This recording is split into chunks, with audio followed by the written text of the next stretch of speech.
Good evening, everyone. Thank you for being with us tonight to celebrate with us these very important celebrations, worldwide celebrations. The United Nations declared World Space Week. This is an event for representing Cyprus. We had another one on the 28th of September with a kind of different presentation from our space scientist, Demetriou. She talked generally about women in space and their achievements. And today, the presentation will be slightly different. We're going to talk about our era women astronauts. And it's still going to be very, very impressive as well. We're going to learn a lot. So talking about World Space Week, we are talking about the global, globally organized event by many different organizations, including space agencies, aerospace companies, astronomy clubs, museums, planetariums, etc. And the head, the honorary chair this year is a woman, is Lisa Callahan, who is also the vice president of the Lockheed Martin company, which is the one who's actually aerospace engineering leader. And so we are proud to have here as our honorary chair worldwide this year. The KITION Planetarium Observatory, represented by me with the national coordinators for Cyprus and the representatives around the world since the year 2009, late actually 2009. And I will have to say here that the World Space Week, as I mentioned earlier, is a United Nations declared celebration of space held annually, and it is celebrated every October, between the 4th of October and the 10th of October. It is one of the largest space events on Earth, together with the Global Astronomy Month in April, and more than 8,000 events were reported in 2020, and they were held in 96 different countries around the world. So this shows a global movement, yes, to celebrate space. Now, this year, 2021, we have a different theme, because every year we have a different theme to celebrate the World Space Week. This year, the theme is Women in Space, and we are proud to have this theme because one of our missions as engineers, as astronomers, as astrophysicists, as scientists, is to empower and intrigue more women to deal with science and space as well, space exploration, astronomy, astrophysics, whatever. So we want them to, it's one of our projects, and also it's one of UNESCO's and international cooperation's missions to involve more women into science and engineering. So we're proud to have this theme. So despite the global pandemic, we find ways to celebrate this week, and ways which are safe and exciting to participate, and we want to have a close communication with you as well. That's why we're going to have some questions, debate at the end. You may ask your questions, you may give us your idea, you may add your knowledge to our presentations. We are very happy to hear it. So we try to be creative. We have to be to create some innovative events, and or together to bring people together to celebrate space. Well, you can visit also the World Space Week website. You can find the link on our website, and you can read the highlights of the week. But since we are talking about our international celebration of science and technology, and we're talking about the contribution of the world for the betterment of human conditions and space exploration, and in this time women in space, why we're coming up with the question, what is actually West Space Week? This is what we described, but why on the 4th between the 4th of October and the 10th of October? Why we have the celebrations within this time span? Well, the reason is that October the 4th, 1957, it was the first time that the human-made satellite was launched from Earth, actually from the Soviet Union, and it was named Sputnik Adin. Sputnik means satellite, and Adin means one, so Sputnik 1. So this was the opening event for opening the way for space exploration. So it was the first time ever that humans have succeeded to launch a satellite which went around the Earth, which orbited the Earth, yes. And we heard its radio signals. Okay, it was a time of the Cold War with a lot of many spies, so it was heard from the United States, and it was it was believed to be a threat, and then they realized that they were losing the chase for succeeding in space first compared to the Soviet Union. So that war in quotation marks, the space war in quotation marks again started. So this helped to spend more money, to invest more in technology and into space exploration and science. So that's why October the 4th. Now, why October the 10th? October the 10th because 10 years after the launch of Sputnik, October the 10th, 1967, the signing of the Treaty of the Principles governing the activities of states in the space exploration and peaceful use of outer space, including the moon and other celestial bodies, was signed. So we have an international agreement for the use of space and the moon for peace reasons. So it's a global agreement, again, a global cooperation.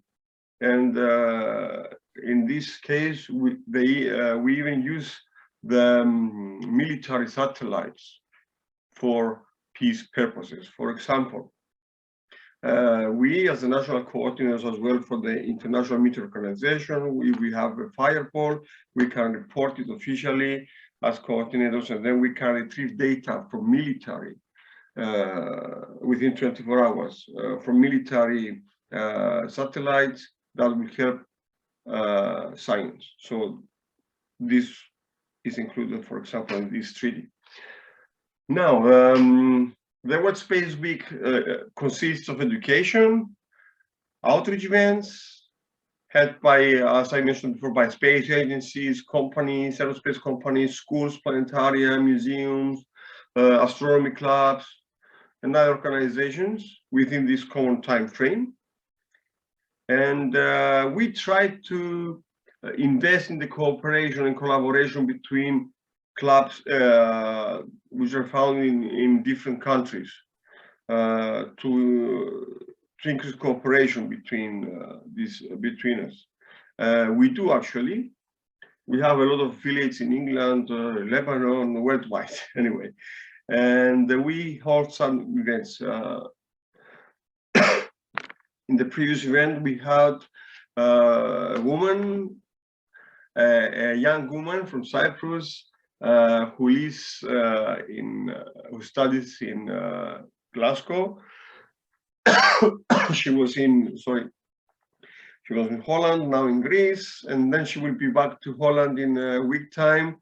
Leonora, who is she's an analog astronaut representing Cyprus, one of the two analog astronauts who represent Cyprus in the Lunar S project, which is a project which simulates the habitat on the moon, and that checks the psychological reaction of the astronauts and how to do some experiments like growth if I remember well, growth plants and some other experiments, but mainly is for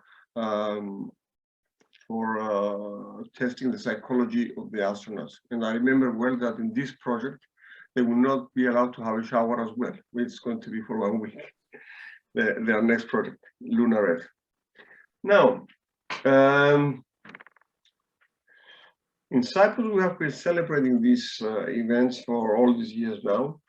And if we want to talk about the goals of World Space Week, we need to speak about 6 different goals. But before we proceed to these goals, do we have any questions or anything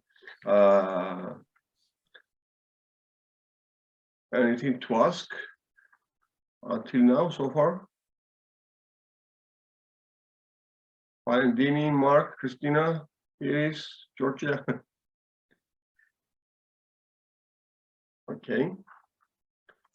So the goals of the World Space Week. The first goal is to provide unique leverage in space outreach and education, which means that we have a common time frame for all the world to deal with the same subject and give the opportunity to all people of different standards of knowledge and different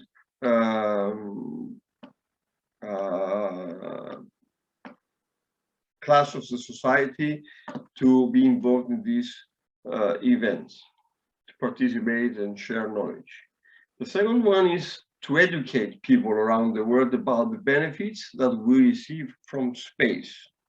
So there are some statistics that say that every €1 you spend for space, in the end you receive €9 back from it. We're talking about technology used for space, for example, GPS satellites, telecommunication, navigation systems,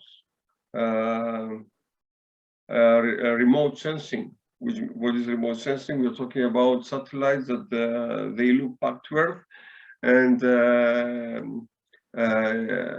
they are responsible, for example, for the weather, for farming, for navigation, etc.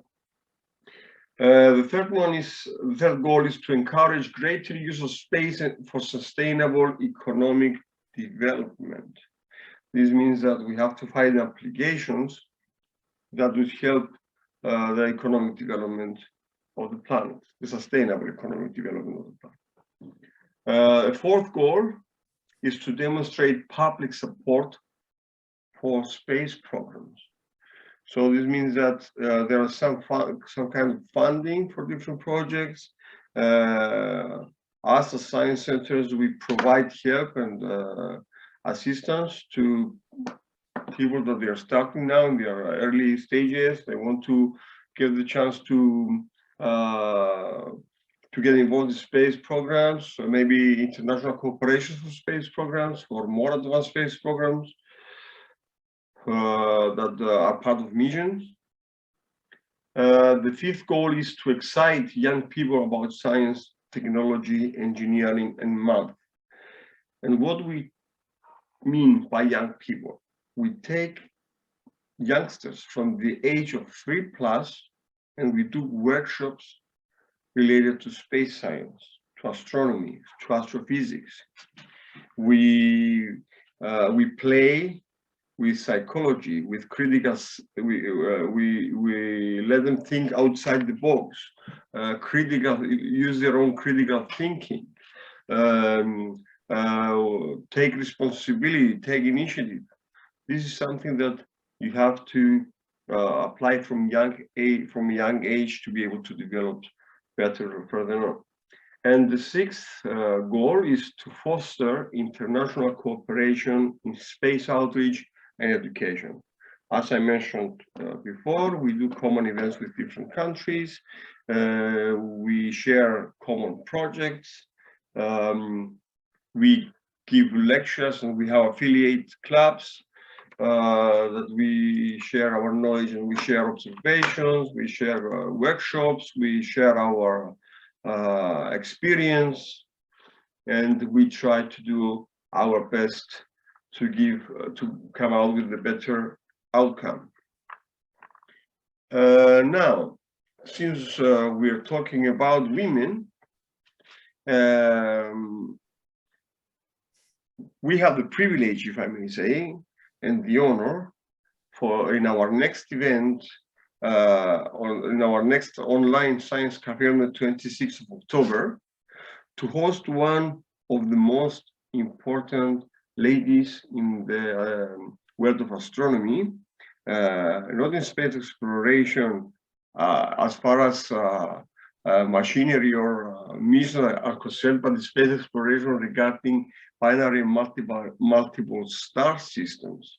Our friend and colleague, Stella Gafka, she's in the organizing committee of Commission G1 for binary star and multiple star systems. She's the director of the American Association of Variable Star Observers, and she's going to give a talk to us on a very popular subject in our days, Betelgeuse. Betelgeuse is a star which we expect to explode soon, and it's going to become a supernova. So we are waiting for it to explode. So this star changes luminosity from apparent magnitude and luminosity from time to time, and we are looking at it. And Dr. Stella Gafka will talk about Betelgeuse. So what is the deal with Betelgeuse? So in Greek is called Betelgeuse, in a stone Orion. It's found in Orion constellation, near the belt of Orion. So feel free to join the event. It's free. We use the same link for the Science Cafes all the time. So the Science Cafe is going to be held on the last Tuesday of every month for the winter time, from October to June, and use the Zoom meeting ID and passcode to log it for the first time.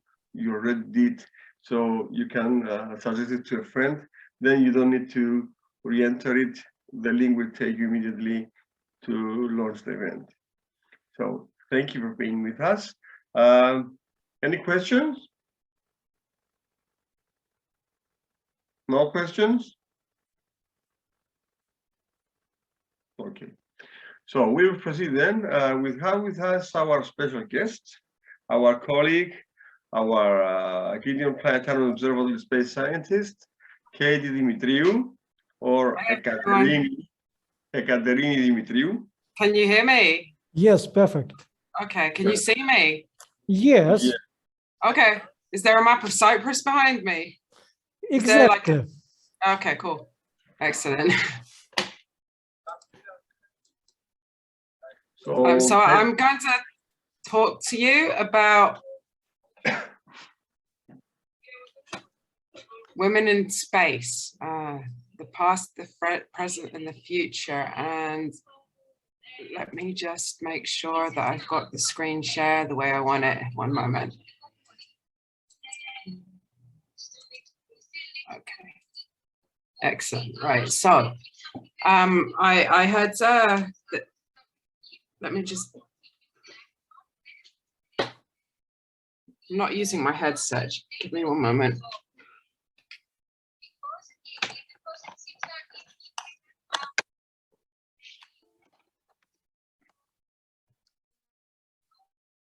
Better now? Yes, we hear you. Yes, cool, excellent. Right, so I'm going to start the presentation, Women in Space, and I'm going to walk you through basically the history and the past, the present, and the future.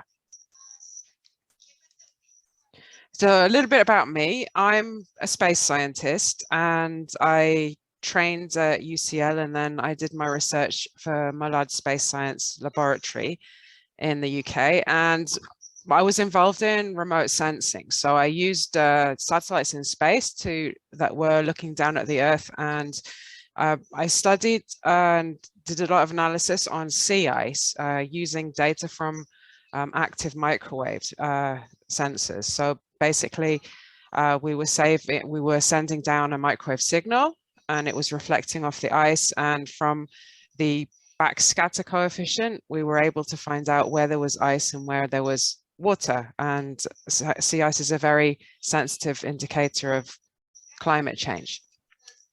So when I was a kid, I really, really wanted to be an astronaut. And that's kind of what pushed me into the field that I studied and that I work in to this day. And at the moment, the ISS passed about half an hour ago, and in the ISS, there is a woman in space. So there's actually a woman in space at the moment. As you can see, there's quite a lot of crew on the ISS at the moment. There's 7 people, and one of them is a woman, and she is Megan MacArthur. And she was selected as a NASA astronaut in 2000. She has a scientific background, so she did a degree in natural sciences and then did a PhD in oceanography. And she's been an astronaut for a long time, as you can see, and currently she's on board the ISS as part of Expedition Crew 65. Now, what is interesting is she actually piloted the SpaceX Crew 2 mission to the ISS, which is NASA's way of involving the private sector. So it's the second SpaceX that has been to the ISS and delivered crew. So that was on the 23rd of April, and she's been up on the ISS ever since. So I'm going to give you a bit of an idea of how the relationships are between the crews on the ISS. So I hope you enjoy this video that I have here.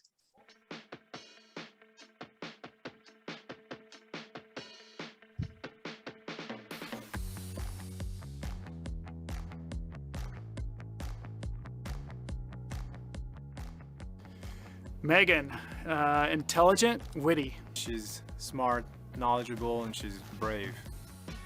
Shane is thoughtful, but also a prankster. Calm and smooth. Aki, always smiling. Competent, funny, and a good friend. Tama, extremely skilled and fun. Toma is gregarious. Playing golf. Baking. I'd say French. Japanese. I know Soichi answered it that way too. Me. I have OCDs, so it's in my ballpark. Well, I have good experience with Tama. He and I are very tidy, both of us. It's still, the jury's still out on Aki and Megan. I'm relying on Shane's army experience to keep us in shape up there. Me. Me. Me, definitely. Me. Because I always make them laugh for some reason. Just enjoying life together in microgravity. It's such a special environment, and getting the chance to do that with Megan, Tama, and Aki is going to be very special. And of course, landing with them is going to be really exciting. Karaoke night. So just hanging out on the space station, working together, living together, spending some precious time with each other. Aki. Maybe me? Well, I don't know, but pretty much all of them. I would say Megan has a great poker face. The rest of us were pretty bad. Probably not me. I think Shane would win in a foot race. Tama. That's a tough one. Shane runs every day, but I think Toma would be highly motivated to win, so it would be very close. But we will have to figure that out. We'll have to try. I don't know that. You'll have to ask them. It turns out I'm an interrupter. I come from a talking people, so I have the tendency to interrupt. I speak. But I'm working on it. I'm sorry, did I interrupt you there? Let me just...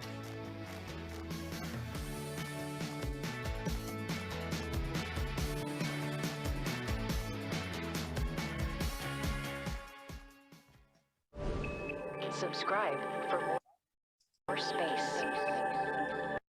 So I showed you that video because I love the relationships between this crew. They're just chill people enjoying their time on the International Space Station, working hard, and it does not matter that one of them is a woman at all.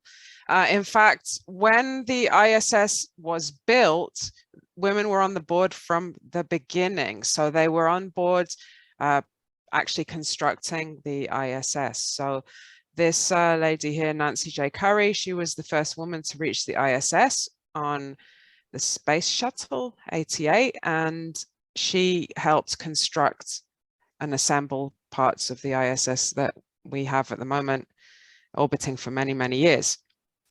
Now, women have been on board the ISS since the beginning, and in total 244 people have been to the ISS, and I was wondering if you would like to guess how many have been women. So 14, 35, 53, or 50% maybe, 122. So if you'd like to just have a little think about it and type it in the chat, if you can take a guess how many astronauts have been women on the ISS.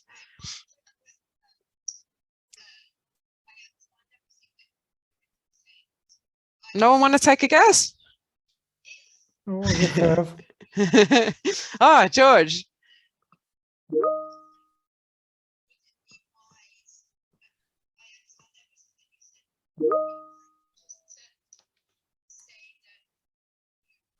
You see, we have some guessing.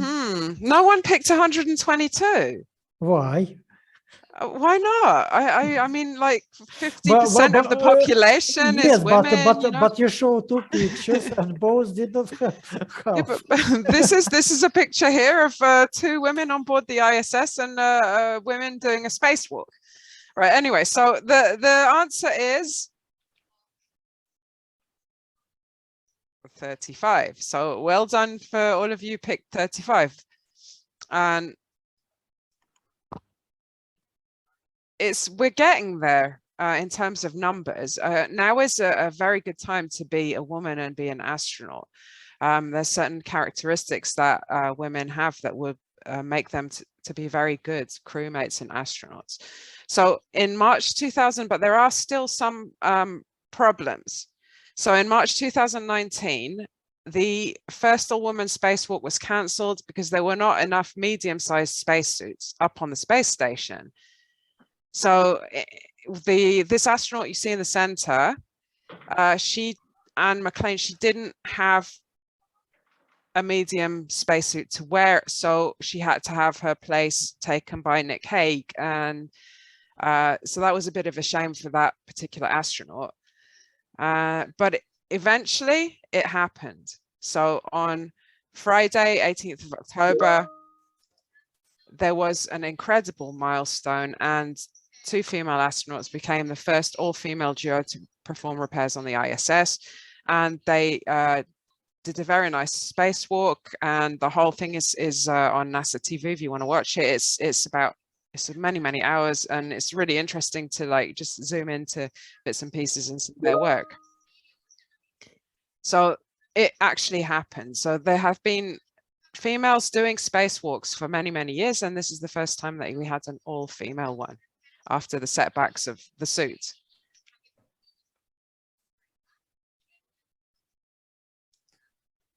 Now, Christina Koch, one of the astronauts you saw doing that particular spacewalk, she holds a big record. So she spent 328 consecutive days in space on the ISS last year, and she landed. So she holds the record for being the female who spent the longest in space in one chunk, and she nearly topped the record of the American who spent the longest in space, but the mission landed a few days before she got that particular honor, but she was still like absolutely ecstatic, and I remember this moment really clearly, and it was great last year. Okay, now I'm going to talk now about the past. So Valentina Tereshkova is the first female astronaut to fly in space, and that happened in 1963. And she was part of, she was trained in a group of women and she was the one who was selected to go first. She's still alive and with us today and still active, promoting space flight for all. And, you know, she adds her opinions and she still communicates, and I'll talk about her more towards the end of the presentation. So one of her quotes that I really love is, "A bird cannot fly with only one wing only. Human space flight cannot develop any further without the active participation of women." And here is a video that shows what it was like to be in 1963 and have this amazing space woman come back after orbiting around the Earth. So she toured many, many countries.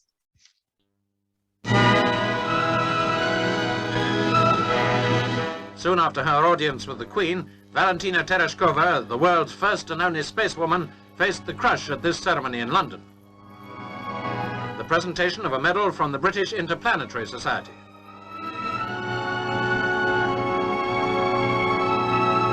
The chairman, Dr. Shepherd, had received one from Valentina entitling him to fly in space. In his speech, he said, "Valentina has shown that women shall not be kept in the background, patiently bearing babies, while the menfolk take all the glory." Valentina and her spaceman husband are, of course, expecting their first baby. After that, she says, "I'm ready to go to the moon."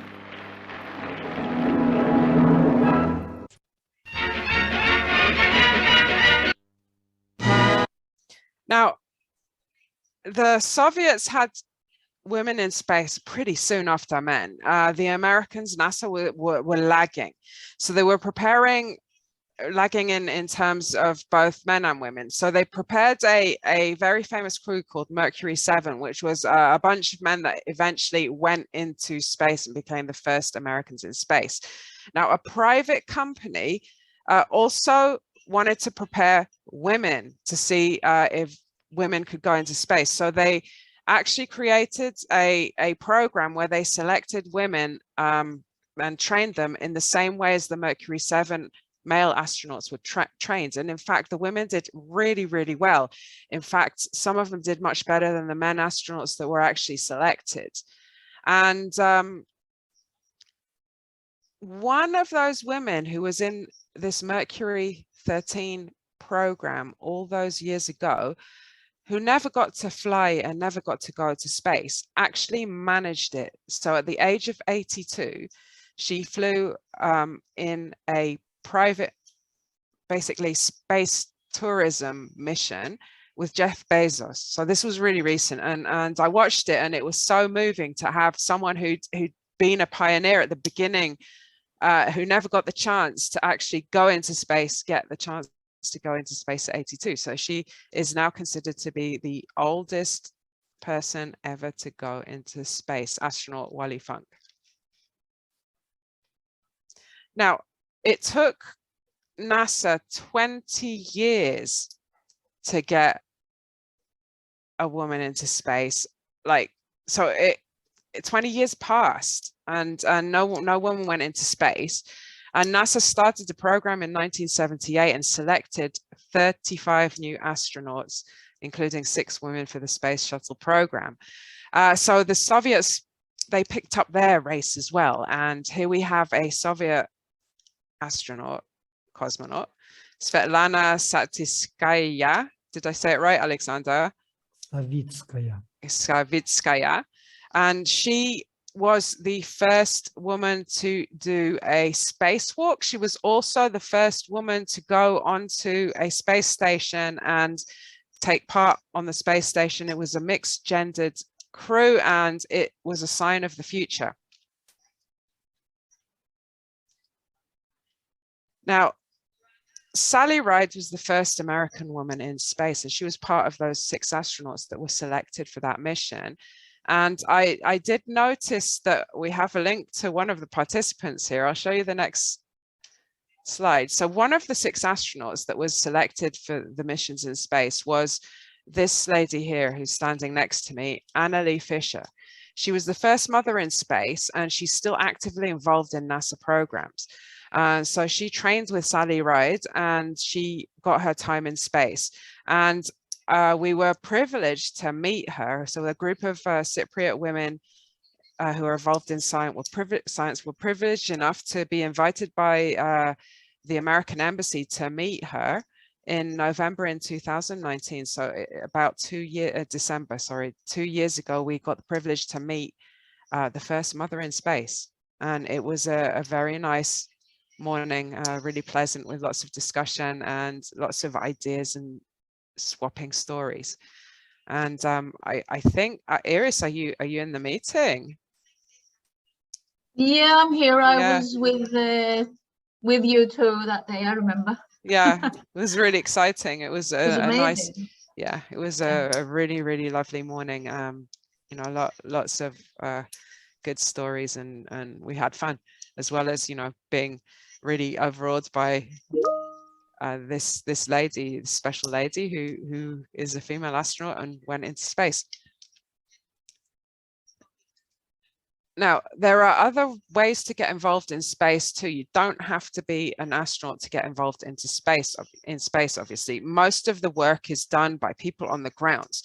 So, if you would like to actually get a career in space, there are many jobs that are up and coming jobs. So you can be a software engineer, an engineer. You can be in mission control, communications. You can actually, there's a field of space law now. They need lawyers to actually decipher what the rights and regulations are in space. So not only scientists and engineers are needed now to support the space industry, but there's a lot of careers in business and in law and in arts and in media to do that. So the space industry is booming. And everything counts. You know, the astronaut is the pinnacle, like the one that everyone looks at, but they need a big, good supporting crew. And also the science that is done by robots and probes as well also needs this. Now, I'm going to talk about two hidden women that got us to the moon and that aren't often talked about. So the two women that you see in here were fundamental to land the first person on the moon. So there was software engineer Margaret Hamilton that did the coding, and basically without her, Apollo 11 would not have been able to actually work. So she's the software engineer behind the success of Apollo 11. And also on the right hand side, there's Katherine Johnson, her story was told in Hidden Women, the movie. And she was basically a human computer, and she did the calculations that were responsible for picking the right trajectory for Apollo 11, the first mission that was successfully landing on the moon, to be successful. And she was so good at the calculations that NASA also got her to check their computer calculations. So these are two hidden women that got us to the moon. In the future, we are going to go to the moon, and there is a program from NASA called Artemis. And NASA is really, really pushing to land on the moon in 3 or 4 years. And they've also really pushing for females and female astronauts and female space scientists and female engineers to get involved in this race. And we're living in a very exciting time. I mean, within our lifetimes, we'll probably definitely see people stand on the moon again, and maybe even Mars. And the space agencies are pushing to have a multicultural, multiracial, all the sexes involved in this new kind of push to go to other places.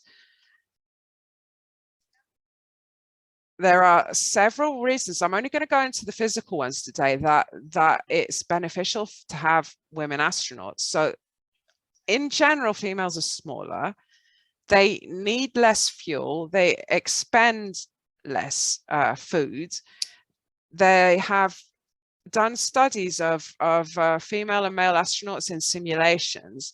And seeing that for the same activity, the females in general expended about half the calories of their male counterparts. So less fuel means less mass when you take off, and it also means less waste produced.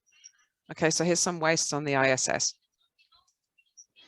Now, there's another factor that so astrobiologists and people who and doctors and stuff, they don't understand why, but men seem to have deteriorating vision and women don't experience this as often or as severely. So here you have astronaut Scott Kelly. He spent a lot of time in space, cumulatively 520 days, and he's got eye problems, serious eye problems. And for some reason, the female astronauts, even though there hasn't been that many to statistically, to back it up statistically well, don't seem to have these eye problems.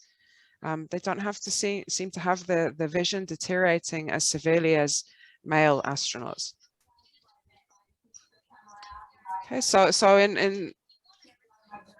in summary, for colonization missions, for long-term missions, it makes sense to take women because they use fewer resources, take up less space, and there's some evidence that they might be less susceptible to cosmic rays, which are very, very high frequency rays that can actually affect your DNA and give you side effects.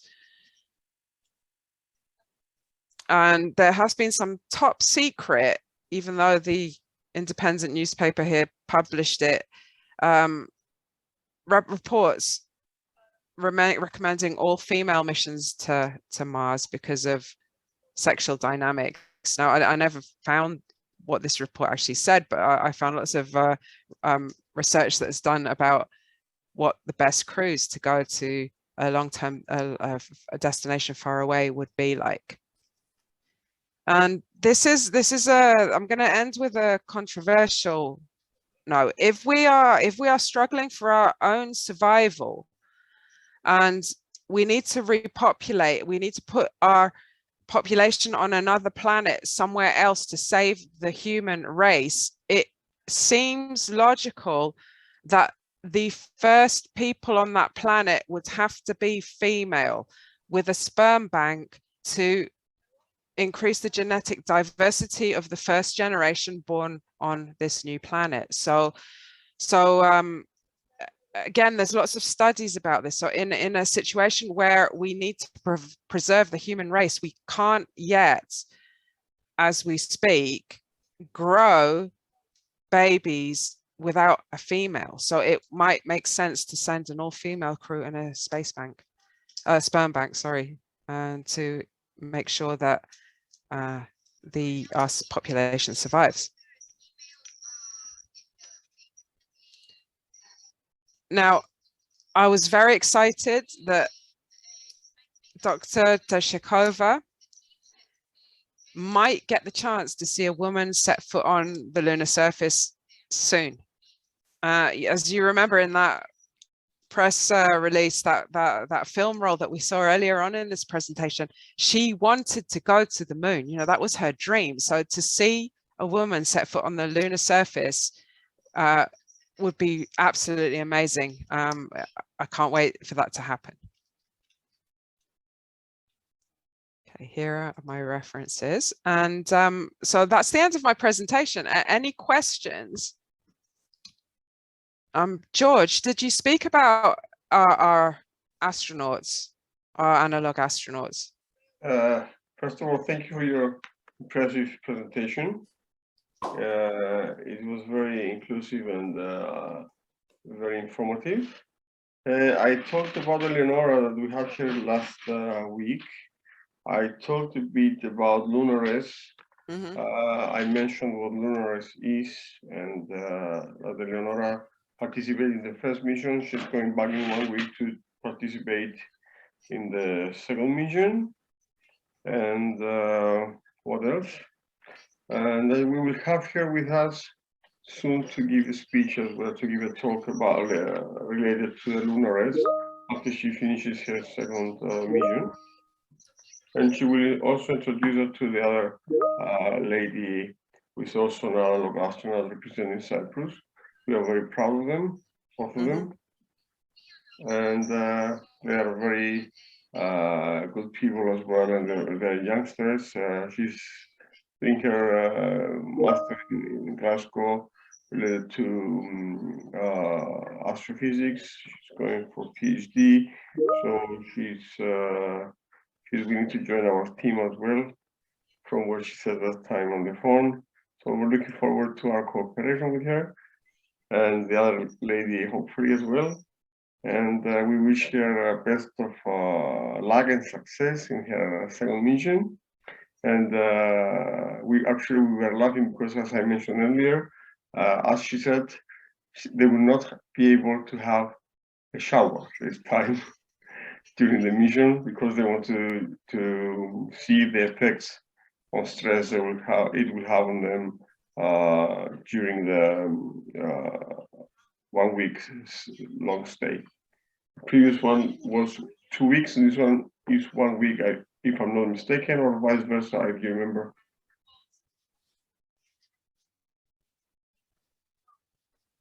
Yes. I think the new one was shorter. Yes, Yeah. the one is shorter. The new one is The shorter. other one was 2 weeks, yeah. The first one was longer. The new one is shorter. Yeah. I remember the main reason for this test were the psychological effects on the astronauts and a few projects, a few experiments.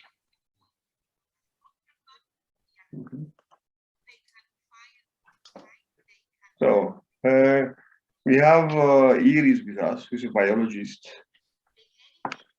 Iris, would you like to give us your opinion about Katie's last statement related to sending women with sperm banks in space, the human race?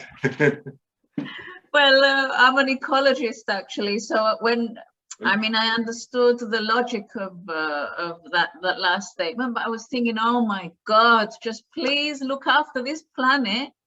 And why do humans have to go and colonize other planets? I mean, we have one planet, which is amazing, and we really need to sort ourselves out so that we can protect this planet, because this planet has everything that we need in order to survive. That was my reaction, okay, as an ecologist.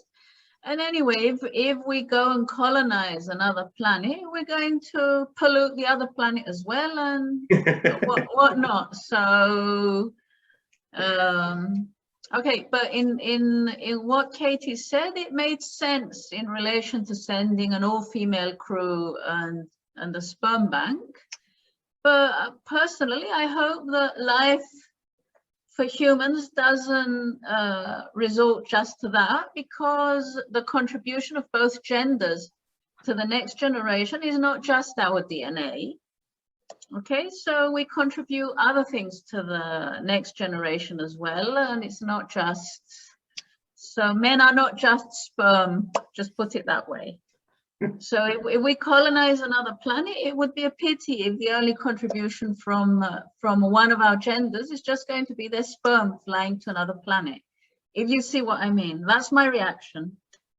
Thanks okay, I hope it's not too shocking for everyone. No, it's not shocking. I mean, the Artemis astronauts, they've been selected, and the crew, the astronauts that are selected, they're like 50-50 in gender. So yeah. They were called, you know, there was a call for astronauts in 2016, and in 2020 they revealed who's the next kind of mission, Artemis to the moon, and it's 50-50 because, like I said, I didn't want to go into the psychological aspects. It doesn't make sense psychologically having just one gender up. So that's why it's, you know, interesting that in the past it was all men crew until like the 80s. And they were successful. Yeah, they were. Yeah. So they both survived.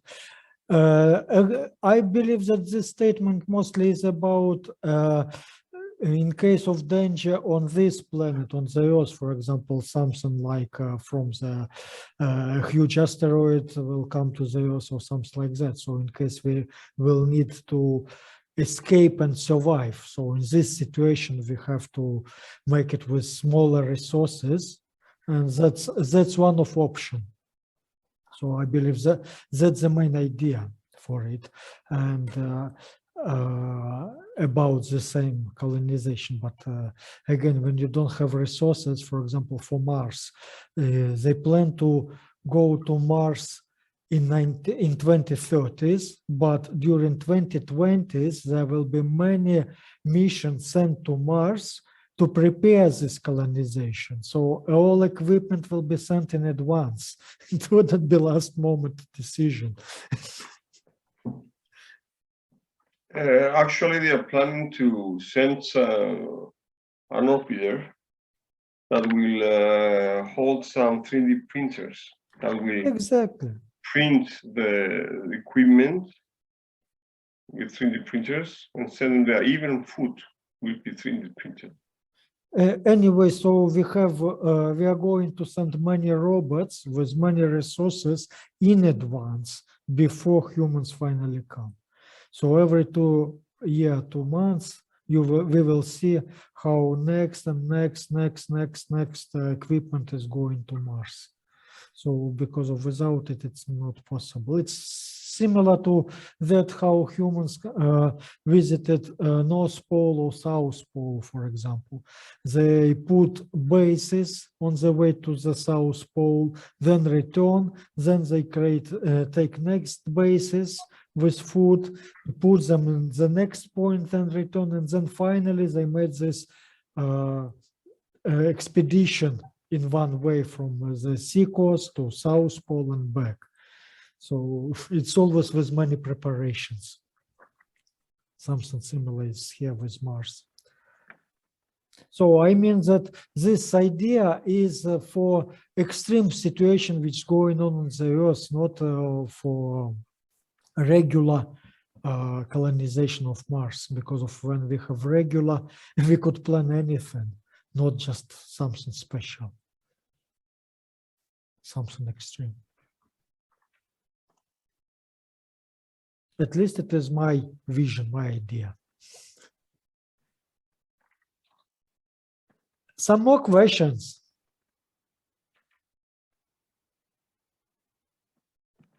Valentinou, καμιά ερώτηση? Well, I had another question.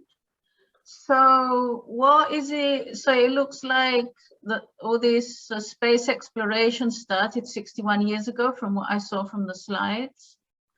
And so only very recently there are so many women going to space. So what happened suddenly, in the beginning there were just 1 or 2 women here and there from what I understood.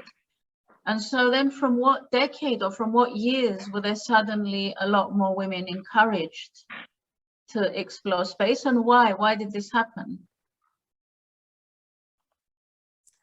Katie, you want to answer? So the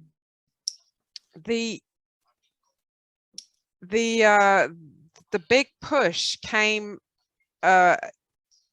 in the 80s. It was kind of like and with the actual developments in the space station as well. I don't know how that corresponds with what was happening politically in the world at that time. Mm-hmm.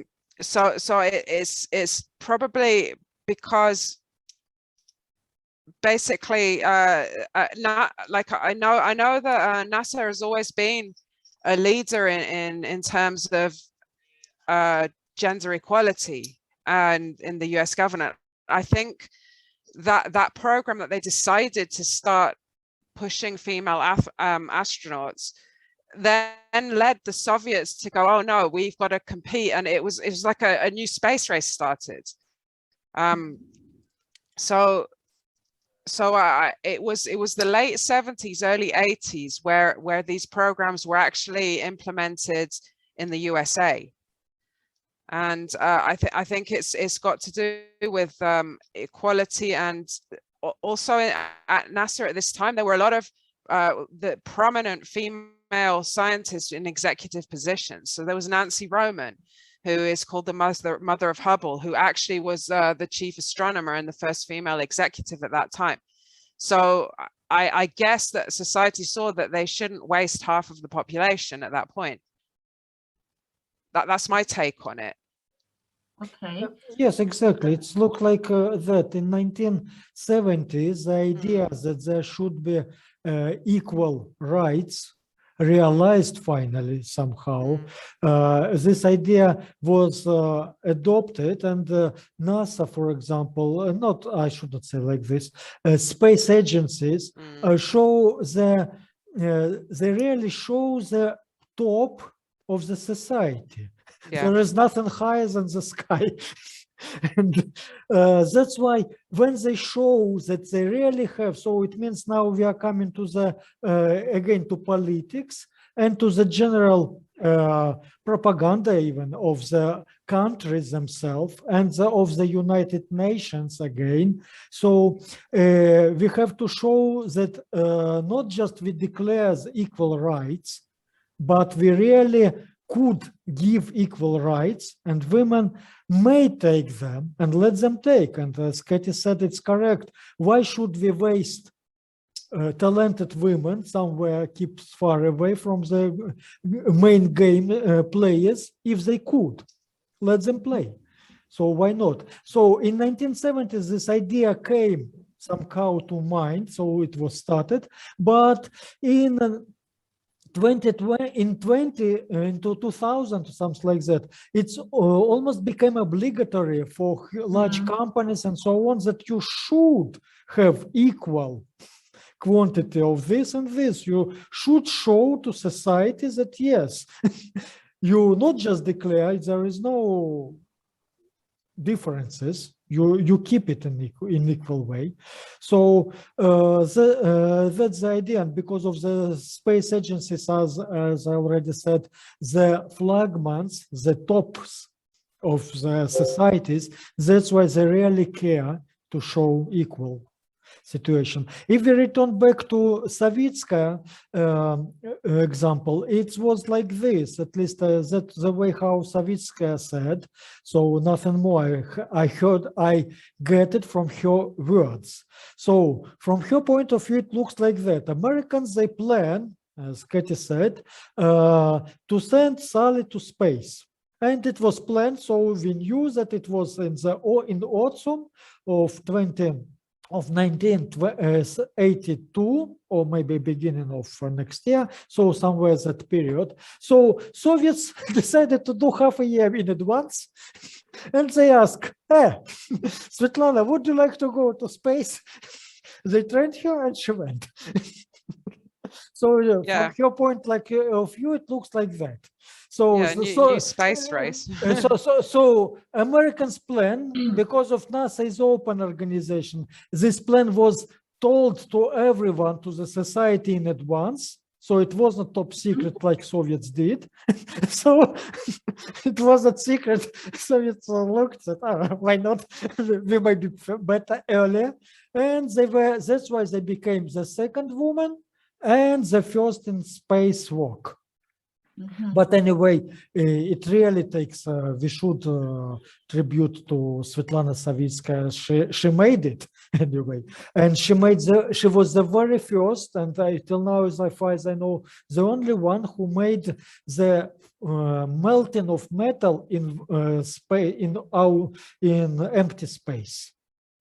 It was the very first experiment because we didn't know how it will behave. Because liquid should become balls and may spread everywhere, but you need them to be at that special place where crack you have or whatever which you melt in. And Feldin, how you name this process? I don't remember this, but Welding. Say again. Welding. Welding, Welding, welding, yes.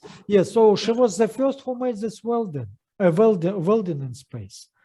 So it's really they choose good experiment for her.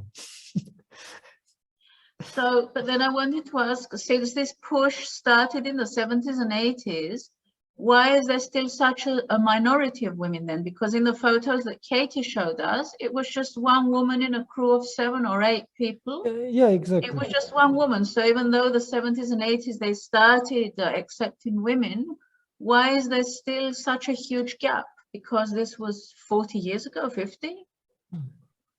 Why is it this gap? Why haven't they caught up yet? What's going on?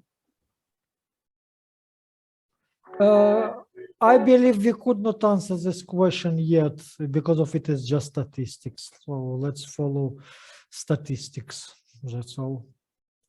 I believe nothing more. Anyway, Katie already said that as for the moon, the plans are equal completely. Okay. Mhm. Okay. Let it be equal completely.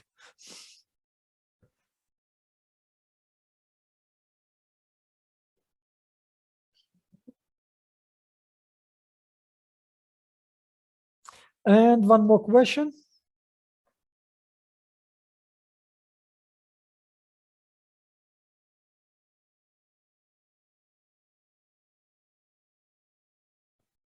I would like to ask George, do you know the topic for next year?